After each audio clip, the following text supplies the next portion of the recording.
Boa noite, oitavo ano. Vamos só recapitular alguns pontos aqui para a prova, tá? Vocês podem ver essa charge aqui. Aqui basicamente fala sobre a dominação napoleônica na Europa. Para quem não sabe, logo depois ali da Revolução Francesa, ou seja, 1791, e um pouco tempo depois Napoleão assume, se auto-intitulando imperador, ele começa a caçar aos reis por toda a Europa, já que toda a Europa era monarquista. Então, todo país em que se opusesse a ele entrava num bloqueio continental, ou seja, nenhum dos países que fazia comércio com a França, abre até um parênteses aqui, França naquela época era uma das maiores potências do mundo junto com a Inglaterra, portanto, basicamente ou você ficava de um lado ou você ficava do outro, então era bastante difícil a decisão, por isso muitos aderiram a essa aproximação com a França, tá? Mas não foi o caso dos nossos manos Portugal, beleza?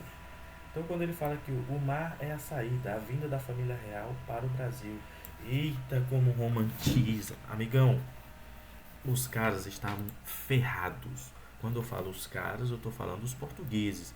Estavam ferradas, tá? Você pode ver aqui, ó, o bloqueio continental que eu falei mais cedo. Lembrando, para você ver que a, o tempo que nós estudamos a Revolução Francesa, né, que é 1791, finalzinho ali daquele período, né? Ou seja, quase para entrar nos anos 1800. E você percebe aqui, ó, 1806. Então, são eventos em que se encaixam, beleza? Proibindo a Europa de comercializar com a Inglaterra. Lembra que eles eram as maiores potências, como se fosse Estados Unidos e Rússia no dia de hoje, só que muito mais pegado para a dominação do mundo, né? Ameaçando a invasão ao país que desrespeitasse a sua vontade. Ou seja, se você não ficou do meu lado, significa que você está contra mim. Esse era o bloqueio continental. Se você está contra mim, nenhum país que é meu aliado vai fazer comércio com você. E outro, eu ainda vou te invadir. E não foi diferente quando Portugal foi questionado em qual lado ele ficaria. Beleza? E aí, não, eu tô do lado dos ingleses, meu chapa. Aí que Napoleão, o seu majestoso de 1,60 m, como é alto, né? Ele começou a invadir Portugal e olha só como a corte, a elite, ela é, como é que eu posso dizer, triste, ela é covarde, porque ela tinha recursos para ir embora, para escapar e salvar sua vida. Agora imagine a população que ficou lá, a rapaziada pobre, o quanto foram esculachados e mortos pelas tropas napoleônicas, né?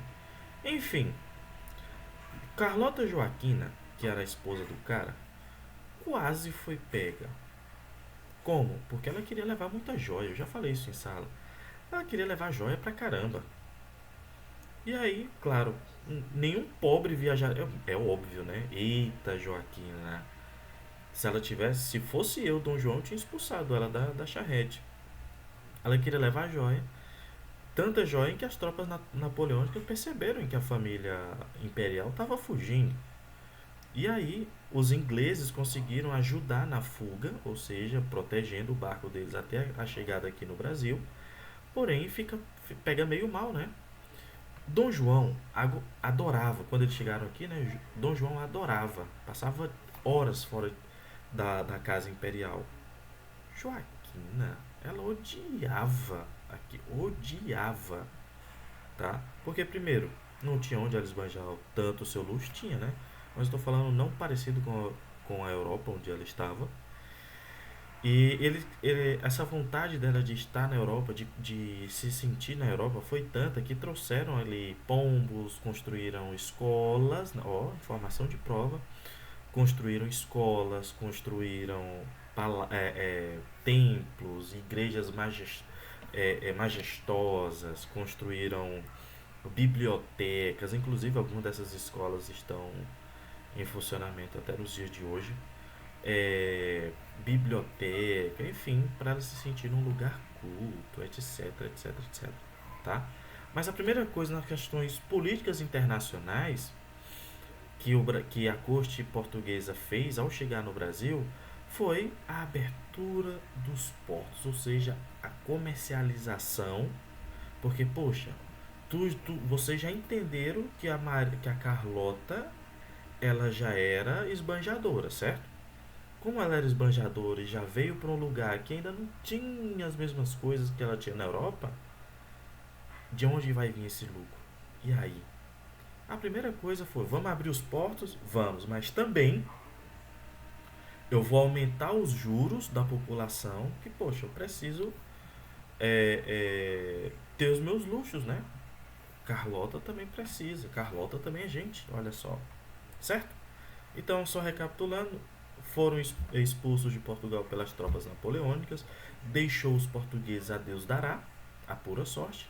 Chega no Brasil, a primeira política que você faz é vários é, é, concessões, ou seja, vender produtos muito baratos para a Inglaterra, já que ela te protegeu. Outra coisa foi a abertura dos portos, certo? Certíssimo.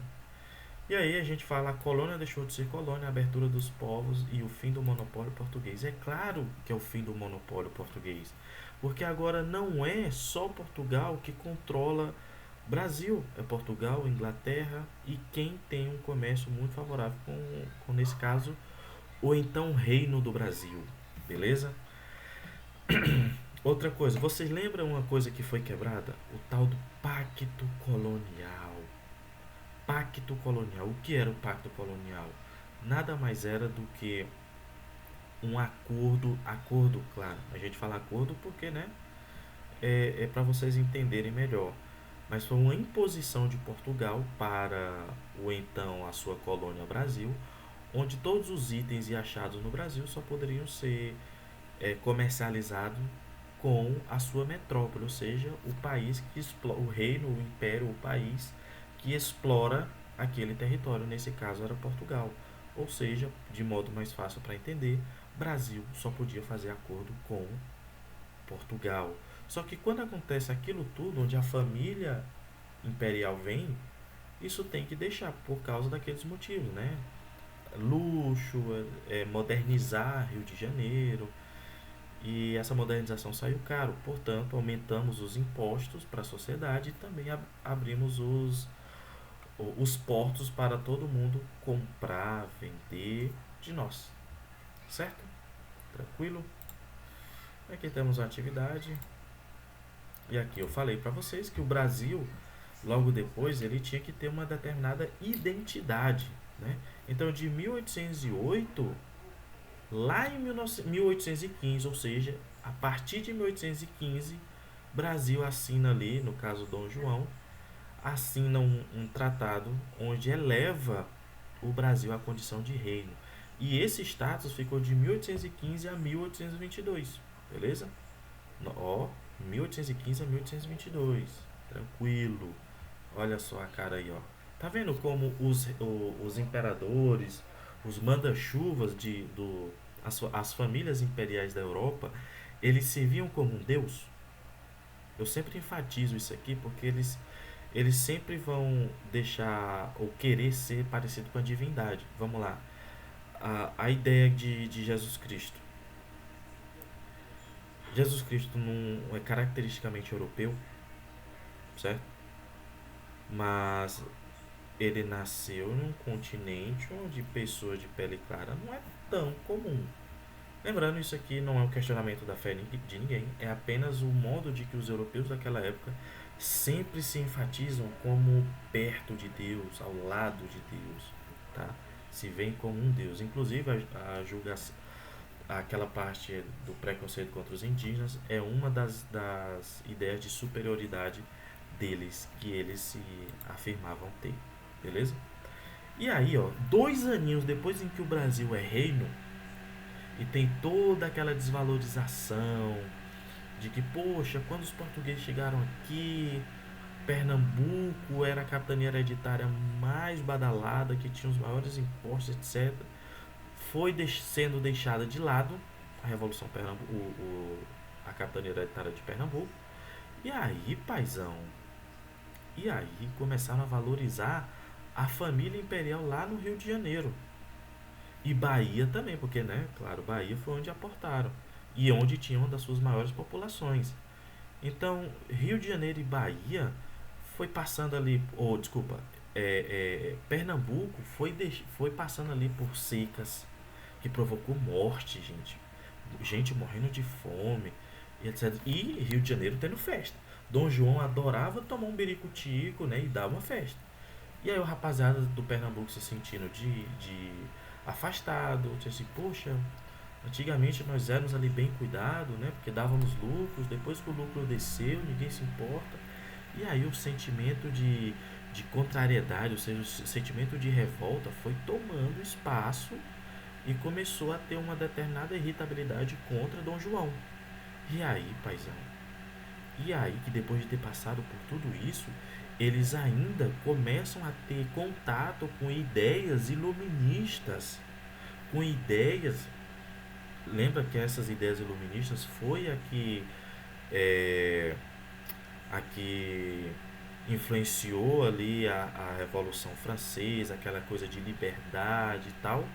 Pois é, meu parceiro, eles têm contato com essas ideias e começam a praguejar contra Dom João VI. Eles começam a ter um ideal muito mais forte contra Dom João.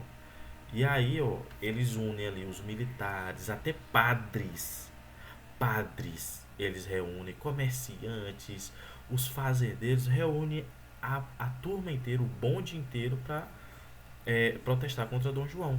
Só que aí, filho, Dom João também não deixou quieto não, tá? Mandou o exército, assassinou, deu tiro em todo mundo. Porém, a ideia, lembra, gente, a ideia é algo em que ela fica para as próximas gerações, tá? Tipo, só precisa de um estopim. Não importa quantas vezes um governo ou alguém lute contra essas ideias, ela sempre vai existir. Em algum momento ou outras pessoas vão ter contato com essa ideia e vão aderir à luta. Então, ideias nunca morrem. Ideias são a prova de bala. Aí, ó, gravando e filosofando. Então, o que que acontece? Mesmo com essa repressão, Dom João achou em que mandar o exército, reprimir o povo, faria com que eles calassem a boca. Só que coisa nenhuma, foi muito mais pistola. Inclusive, pessoas em que não aderiram à luta, depois que viram seus compatriotas pernambucanos sofrendo, mais pessoas foram auxiliar eles.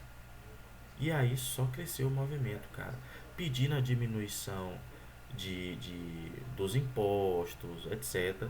Aí os caras pernambucanos fez, cara, a gente não tem que reivindicar nada para eles, para Dom João. Nós só temos que tomar o controle daqui de Pernambuco e começar a fazer a nossa própria ordem. E aí que eles vão lutar e dão um golpe de estado, até então, no, no, um golpe de estado, entre aspas, no Dom João, né? Ou seja, eles tomam controle de Pernambuco e aí eles fundam uma espécie de governo provisório. O que é um governo provisório? Provisório significa que é um governo efêmero, que tem data para acabar, que é só por enquanto, entendeu? Provisório é aquele que é por enquanto, ou seja, é um governo que é por enquanto, né? Por enquanto nós estamos aqui. Ele era soberano, ou seja, não tinha rei, era eles para eles mesmos. Por isso que eles tomaram poder. Antigamente Pernambuco era de Dom João. Ali não. Depois que eles tomaram poder, era de Pernambuco para Pernambuco. Beleza? E era uma república, olha só.